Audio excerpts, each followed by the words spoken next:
نشتر آپ جانتے ہیں کسے کہتے ہیں؟ وہ چھوٹا سا آلہ ہوتا ہے کہ جسے جسم میں چبھوتے ہیں تو اس سے خون وغیرہ نکل آتا ہے۔ اور دانہ سے مراد وہی ہے گندم کا دانہ، جو کا دانہ، مکی کا دانہ، کسی بھی چیز کا دانہ جو زمین میں بویا جاتا ہے جس سے پھر فصل نکلتی ہے، فصل پھوٹتی ہے۔ تو اب اس میں فرماتے یہ ہیں اس شعر میں مرزا غالب کہ اگر کسان اس صحرا میں جہاں مجنوں نے زندگی گزاری، اسی لیے اس کو خاک دشت مجنوں کہا گیا ہے، دشت مجنوں یعنی مجنوں کا صحرا۔ تو مجنوں کا صحرا اس لیے کہا گیا کہ مجنوں کی کوئی وہ جائیداد نہیں تھی، چونکہ مجنوں اس صحرا میں لیلا کی یاد میں بھٹکتا پھرتا تھا تو اس لیے اس کو دشت مجنوں کہہ دیا، یعنی مجنوں کا صحرا۔ تو فرماتے یہ ہے کہ یعنی اس صحرا میں جہاں پر مجنوں بھٹکتا پھرتا تھا اور وہیں مر کے اور مٹ کے خاک ہو گیا تھا، دانے کی جگہ نشتر کی نوک بو دے تو اس صحرا کی خاک نوک نشتر سے لیلا کی رگ اگائے اور اسے پھولنے پھلنے کی قوت دے دے۔ اب یہ اصل میں تو یہ قصہ ہے جس کو مرزا غالب نے اپنے اس میں بیان کیا ہے۔ قصہ ہم آپ کو سنائے دیتے ہیں۔ ایک مرتبہ ایسا ہوا کہ لیلا کے خون میں کوئی خرابی پیدا ہو گئی، یا اس وقت کے حکیموں نے کہا کہ بھئی آپ اپنی فسد کھلوائیں۔ اب آپ پوچھیں کہ فسد کیا ہوتی ہے؟ تو فسد یہ ہوتی ہے کہ ایک کوئی خاص طریقے کا نشتر ہوتا ہے، وہ رگ میں چبوتے ہیں تو اس سے جسم کا فالتو خون نکل جاتا ہے اور مریض کو سکون مل جاتا ہے۔ تو اس سارے واقعے کو اپنے شعر کی بنیاد بنایا ہے مرزا غالب نے۔ تو ہوا یہ کہ جب ادھر لیلا کا جو تھا وہ خون جاری ہوا، ظاہر ہے اس کے لیے تو باقاعدہ انہوں نے انتظام کیا تھا، تو کہتے ہیں کہ ادھر مجنوں کا جو ہاتھ کی رگیں تھیں ان سے بھی خون نکلنے لگا۔ اب یہ ایک طرح سے لیلا مجنوں کا قصہ ہے، اس میں کچھ سچ جھوٹ سبھی کچھ ہو سکتا ہے۔ تو بس وہ بتانا یہ چاہتے ہیں کہ محبت کا اتنا زیادہ اثر ہوتا ہے کہ ادھر لیلا کو تکلیف شروع ہوئی تو ادھر مجنوں کو تکلیف شروع ہو گئی۔ یہ بھی قصوں میں ایک قصہ آتا ہے کہ لیلا کوئی کام کر رہی تھی جس کی وجہ سے اس کے ہاتھوں میں چھالے پڑ گئے، تو ادھر مجنوں جو اس سے بہت دور تھا اس کے ہاتھوں میں بھی چھالے پڑ گئے۔ تو بہرحال یہ ایک طرح کے قصے ہیں جو کہ ان کے عشق کو بہت زیادہ سے زیادہ ابھار کر دکھانے کے لیے بنائے ہوئے ہیں۔ یہ کیا سچ ہے کیا جھوٹ یہ تو اللہ کی ذات جانتی ہے، ہم تو آپ کو اس شعر کے حوالے سے اس کیفیات بتا سکتے ہیں ایک عاشق کی۔ اس کے لیے ایک شعر بھی کسی نے کہا تھا، لوائی فسد لیلا نے رگے مجنوں سے خون آیا، محبت کے لیے لازم ہے اظہار اثر ہونا۔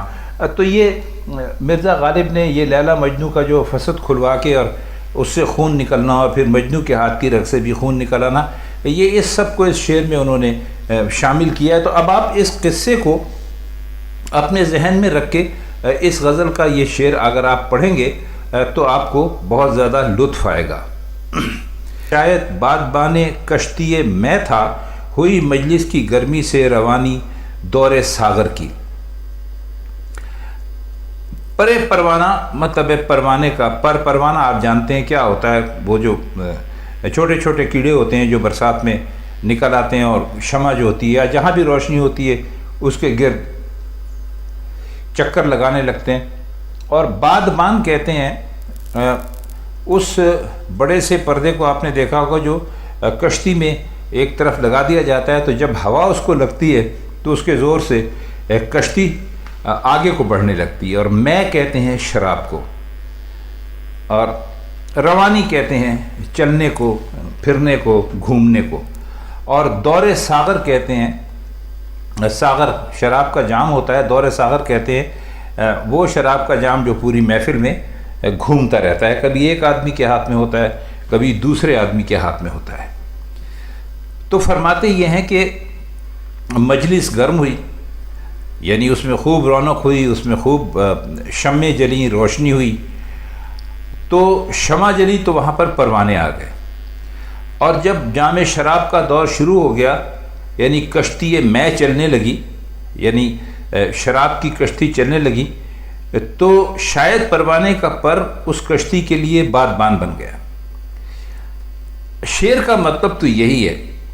باقی مرزا نے لفظوں کا ایک عجیب و غریب جادو چلانے کی کوشش کی ہے جس میں کوئی حسن نظر نہیں آتا۔ شراب کی کشتی وہ ہوتی ہے جس میں شراب کی بوتلیں رکھ کر حوض کے اندر چلا دیتے ہیں، پرانے زمانے کی بات ہے، اور حوض کے گرد لوگ بیٹھے ہوئے ہوتے ہیں، تو اس میں یہ ہوتا ہے کہ شراب جو ہے وہ سب لوگوں تک پہنچ جاتی ہے۔ اب کشتی کے لیے ابھی آپ کو بتایا کشتی کے چلنے کے لیے بادبان کا ہونا ضروری ہے، اور مرزا نے کشتی میں کے لیے یعنی شراب کی کشتی کے لیے پروانے کا پر تلاش کیا۔ تو مجلس کی گرمی کا ایک لازمی جز تو ہو گئی شمع۔ اب شمع پر پروانوں کا آنا جو ہے وہ لازم ہے۔ اس طرح مختلف چیزیں جوڑ کر مرزا نے ایک طرح سے ایک منظر پیدا کر دیا ہے۔ آئیے شعر نمبر 4 دیکھتے ہیں۔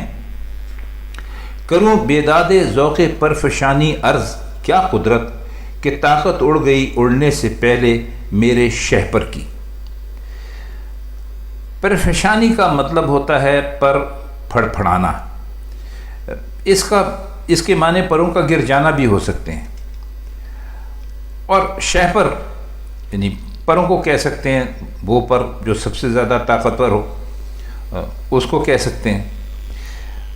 تو پر پھڑ پھڑانے کا جو ذوق اور شوق ہے، فرماتے ہیں مرزا کہ جو یہ ذوق و شوق ہے اس کا ظلم اور جور بیان کرنے کی طاقت مجھ میں کہاں ہے، کیونکہ اڑنے سے پہلے ہی میرے شہپر کی قوت ختم ہو گئی تھی۔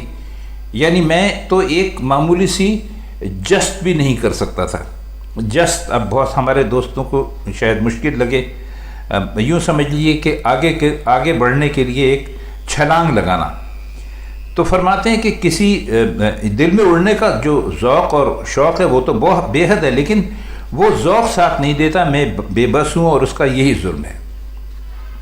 اب آپ جانتے ہیں کہ کسی شے کا شوق ہو، ذوق ہو، لیکن طاقت نہ ہو، ہمت نہ ہو، تو اس آدمی کو بڑی تکلیف ہوتی ہے کہ بھائی میں چاہتا تو ہوں کہ میں یہ کام کروں، لیکن وہ میں کام کر نہیں سکتا۔ تو اس شعر کو صرف آپ عاشق محبوب والا معمولی شعر نہ سمجھیے، اس میں مرزا نے ایک ایسی حقیقت بیان کی ہے ان لوگوں کے بارے میں کہ جو کچھ کرنا چاہتے ہیں لیکن ان کے وسائل نہیں ہوتے، ان کے اندر اتنی ہمت نہیں ہوتی، تو وہ ایک مسلسل تکلیف کی شدت کا شکار رہتے ہیں اور اسی کیفیت میں جل کے اپنی زندگی گزارتے جاتے ہیں۔ غزل کا آخری شعر ہے، کہاں تک روؤں اس کے خیمے کے پیچھے قیامت ہے، میری قسمت میں یارب کیا نہ تھی دیوار پتھر کی۔ خیمہ آپ جانتے ہیں کسے کہتے ہیں، شامیانہ بھی کہتے ہیں، انگریزی میں کہیں تو ٹینٹ سمجھ لیجئے، اور کوئی اس کے اندر خاص مشکل لفظ نہیں ہے، کہنے کی بس کوشش وہ یہ کر رہے ہیں کہ میں اپنے محبوب کے جو میرا خیمہ ہے محبوب کا اس کے پچھواڑے میں ہوں اور میں کب تک روتا رہوں۔ مقصد کہنے کا یہ ہے کہ محبوب کے خیمے میں داخل ہونے کی اجازت نہیں ملی تو وہ اس کے پیچھے چلے گئے اور رونے لگے۔ فرماتے ہیں کہ اب چونکہ خیمہ ہے، کوئی پختہ جگہ تو ہے نہیں کہ اس میں دیواریں ہوتی، تو کہتے ہیں کہ یا اللہ میاں خیمے کی جگہ یہاں پر اگر پتھر کی دیوار نہیں تھی کہ میں اس سے سر پھوڑ لیتا اور میرا جھگڑا ہی ختم ہو جاتا، اب خیمے سے سر میں کیسے پھوڑوں، وہ تو کپڑے کا ہے۔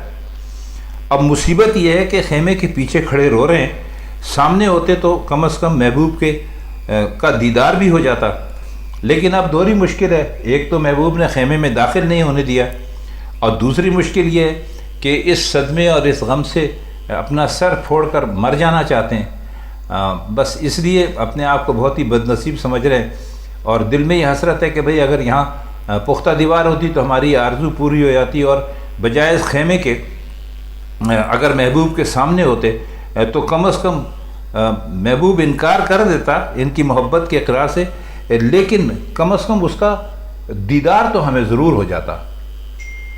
تو خواتین حضرات، یہ مرزا غالب کی آج کی غزل اور اس کے مشکل الفاظ کے معنی اور شعروں کا مطلب تھا۔